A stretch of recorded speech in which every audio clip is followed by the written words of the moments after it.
ये मुझे बताइए कि मैंने सुना था कि स्टॉक एक्सचेंज में जो है वो दो टाइमिंग्स वाइज दो जमातें होती हैं, और वो होता है कि जनाब मार्केट अगर फेवर में नहीं जा रही है तो दो वक्त की जमातें हो रही हैं, ऐसा? ऐसा बहुत हुआ है। मेरा ख्याल से हाँ जी जी। जो इसका पहले आंसर दे दूं मैं, फिर हाँ, इन्होंने बड़ी हाँ। अच्छी बात की। एक ज़माना था जब मैं क्रेस बैंक में था, पाकिस्तान का पहला इन्वेस्टमेंट बैंक, और हम कैपिटल मार्केट में बहुत एक्टिव थे। तो मुझे याद है एक मरहूम काले बकरे लेके पहुंच गए थे रिंग में। आपको अच्छा। जी जी, नाम भी याद है मुझे।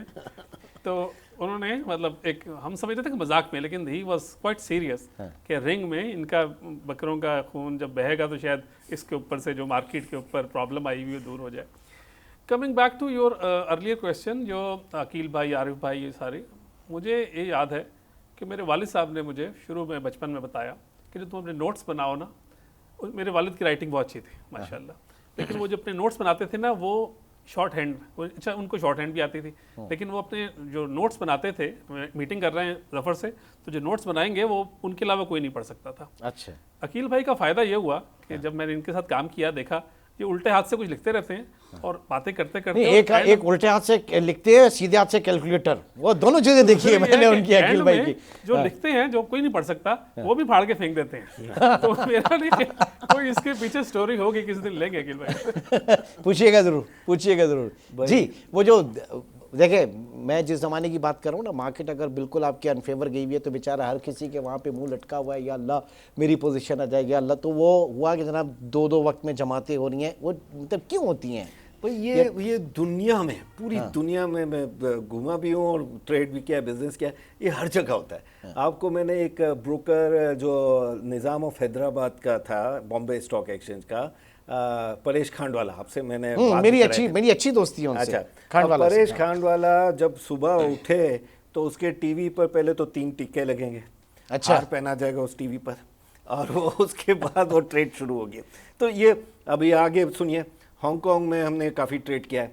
तो हांगकांग में अगर जाएं तो उसको हम कहें पीछे वाली ऑफिस हम खरीद लेते, कहता नहीं, पानी जब अंदर आ रहा है तो हम फिर एराविन हयात एक है बैंकॉक में, एक टेम्पल, तो उसमें हमें कहा जाए कि भाई हम जो है ना, हार वो जोशी को दे दिया, आगे वो रखेगा और हम एंटी क्लॉक चलेंगे, क्लॉकवाइज नहीं चलेंगे। मैंने कहा क्यों?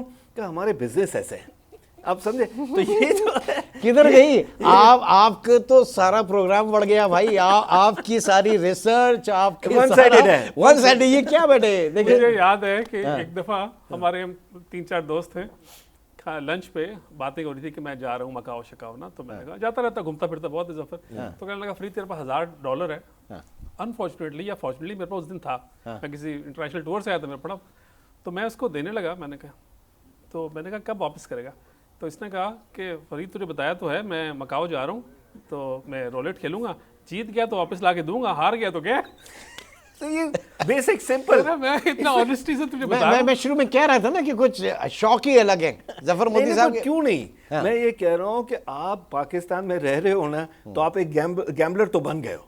स्टार्ट से आपकी ज़िंदगी में गैम्बलिंग शुरू हो गई है कि आपका पर्चा कभी निकल आएगा, आपने बड़ी मेहनत की है स्कूल में, कॉलेज में, कि भाई आपने मार्क्स अच्छे लेने हैं, और आपने अच्छी स्कूल में भी पढ़ा है, पता चला पेपर बाहर आउट हो गया।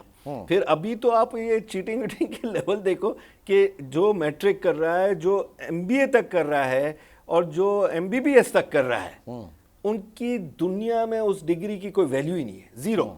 ये हाल हो गया है। तो ये इस मुल्क में आपका जुआ तो बचपन से, जब आप क्लास 9-10 में पहुंचते तब से आप खेल रहे नहीं, हो। मतलब ये देखें ना, आप पता नहीं मुझे कि कहाँ कहाँ पे हमारे ये सेंसर लगेगा, कौन कौन से टुकड़े जो इस प्रोग्राम में शामिल आप होंगे। ज्यादा टाइम रिकॉर्ड कर लेना है तो बचेगा क्या?